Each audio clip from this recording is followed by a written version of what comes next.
A king's son once had a great desire to travel through the world, so he started off, taking no one with him but one trusty servant. One day he came to a great forest, and as evening drew on and he could find no shelter, he could not think where to spend the night. All of a sudden, he saw a girl going toward a little house, and as he drew near, he saw that she was both young and pretty. He spoke to her and said, "Dear child, could I spend the night in this house?" "Oh, yes," said the girl in a sad tone. "You can if you like, but I should not advise you to do so. Better not go in." The prince guessed easily. He had come to a witch's house, but it was now dark and he could go no farther. Moreover, he was not afraid, and he stepped in with his groom. An old woman sat in an armchair near the fire, and as they entered, she turned her red eyes on them. "Good evening," she muttered, pretending to be friendly. "Won't you sit down?" She blew up the fire on which she was cooking something in a little pot. But her daughter had warned the travelers to be careful not to eat or drink anything, as the old woman's brews were likely to be dangerous. They went to bed and slept soundly till morning. When they were ready and the king's son had already mounted his horse, the old woman said, "Wait a minute, I must give you a stirrup cup." While she went to fetch it, the king's son rode off, and the groom who had waited to tighten his saddle girths was alone when the witch returned. "Take that to your master," she said. But as she spoke, the glass cracked, and the poison spurted over the horse. It was so powerful, the poor creature sank down dead. The servant ran after his master and told him what had happened, and then, not wishing to lose the saddle as well as the horse, he went back to fetch it. When he reached the spot, he saw a raven had perched on the carcass and was pecking at it. "Who knows whether we shall get anything better to eat today?" said the man, and he shot the raven and carried it off. Then they rode on all day through the forest without coming to the end. At nightfall, they reached an inn.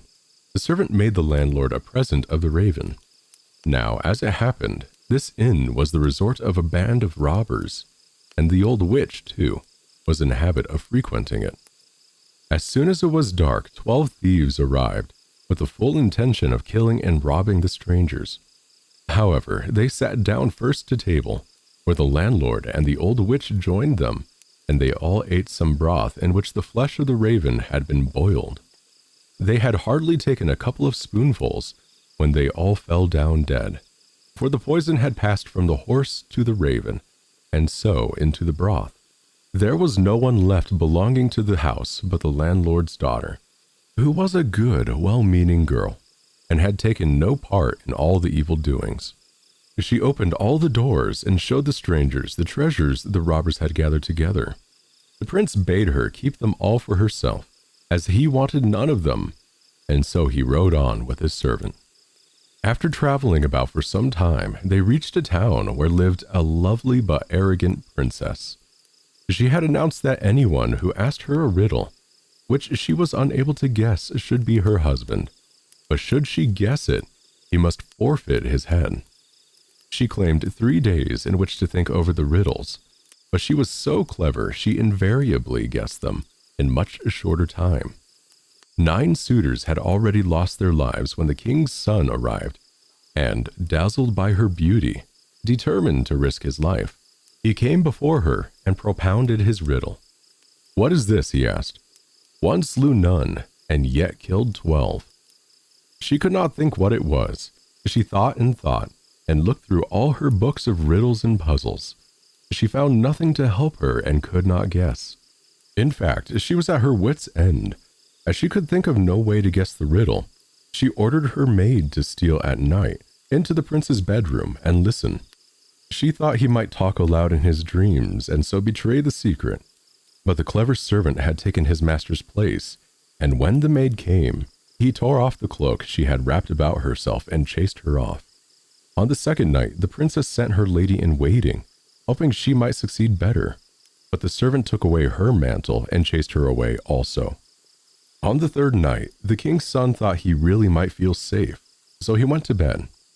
But in the middle of the night, the princess came herself, wrapped in a misty gray mantle, and sat down near him. When she thought he was fast asleep, she spoke to him, hoping he would answer in the midst of his dreams, as many people do. But he was wide awake all the time and heard and understood everything very well. Then she asked, "One slew none. What is that?" And he answered, "A raven which fed on the carcass of a poisoned horse." She went on, "And yet killed 12. What is that?" "Those are 12 robbers who ate the raven and died of it." As soon as she knew the riddle, she tried to slip away, but he held her mantle so tightly that she was obliged to leave it behind. Next morning, the princess announced she had guessed the riddle and sent for the 12 judges, before whom she declared it. But the young man begged to be heard. Then he said, "She came by night to question me. Otherwise, she never could have guessed it." The judges said, "Bring us some proof." So the servant brought out the 3 cloaks. When the judges saw the gray one, which the princess was in the habit of wearing, they said, "Let it be embroidered with gold and silver. It shall be your wedding mantle."